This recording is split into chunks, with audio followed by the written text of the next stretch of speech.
Hello students, welcome to desert rose psychics. मेरा नाम अली हसन है और आज का जो हमारा टॉपिक है चाइल्ड साइकोलॉजी का, उसका नाम है पियाजे theory of cognitive development.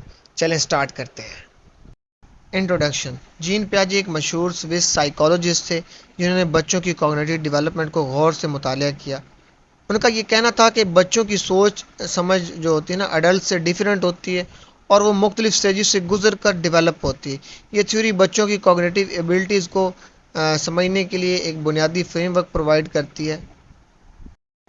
AIIMS and methods. First AIIMS के बारे में बात करते हैं। एम्स में अंडरस्टैंडिंग चाइल्ड डेवलपमेंट।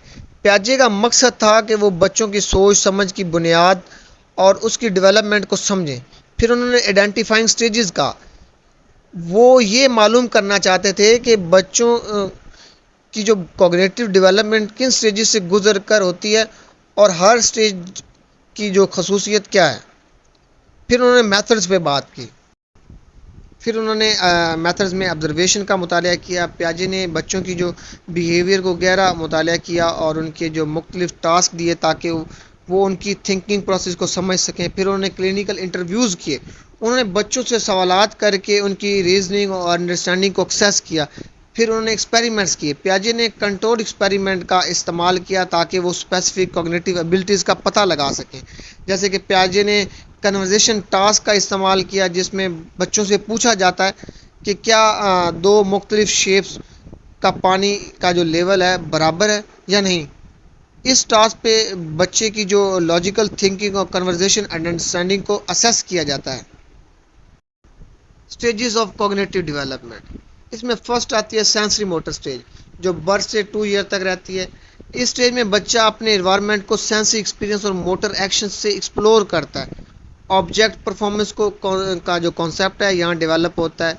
एक बच्चा जब एक टॉय को छुपा दिया जाता है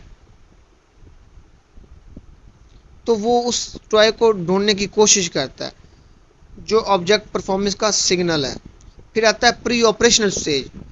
ये होती है 2 ईयर से 7 ईयर तक स्टेज रहती है। इस स्टेज में बच्चों में सिंबॉलिक थिंकिंग डेवलप होती है, मगर वो अभी तक लॉजिकल रीजनिंग में कमज़ोर होते हैं। फिर एक बच्चा जो एक टॉय फ़ोन को रियल फ़ोन समझ कर उस पर बात करता है, ये सिंबॉलिक प्ले का एग्जाम्पल है। फिर होता है कंक्रीट ऑपरेशनल स्टेज। ये 7 से 11 ईयर तक रहती है। बच्चों में लॉजिकल थिंकिंग और रीजनिंग स्किल डेवलप होती है, मगर ये कंक्रीट ऑब्जेक्ट और सिचुएशंस तक महदूद होती है।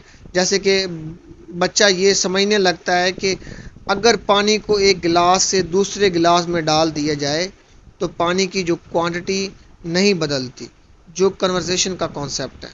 फिर आता है फॉर्मल ऑपरेशनल स्टेज।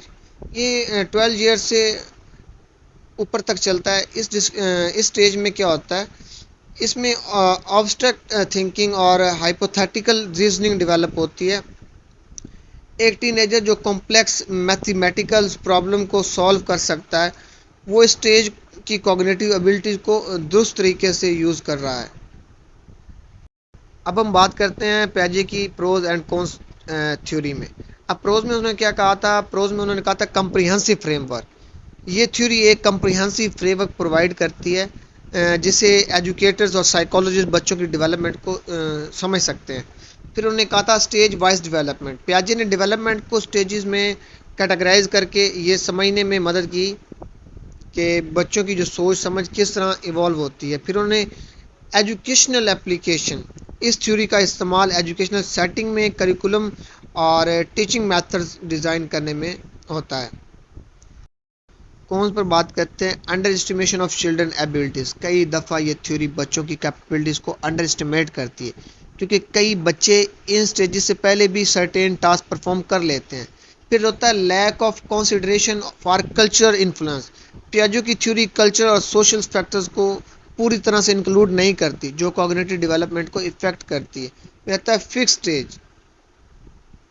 इस थ्योरी में डेवलपमेंट को फिक्स स्टेजेस में डिवाइड किया गया है, जबकि रिसर्च दिखाती है कि कॉग्निटिव डेवलपमेंट ज़्यादा फ्लड होती है। स्टूडेंट्स, उम्मीद करता हूँ आज का लेक्चर आपको समझ आया होगा। अगर आपको लेक्चर अच्छा लगा है, चैनल को सब्सक्राइब करें, बेल आइकन को दबाना मत भूलें, वीडियो को लाइक करें, कमेंट करें। Thank you.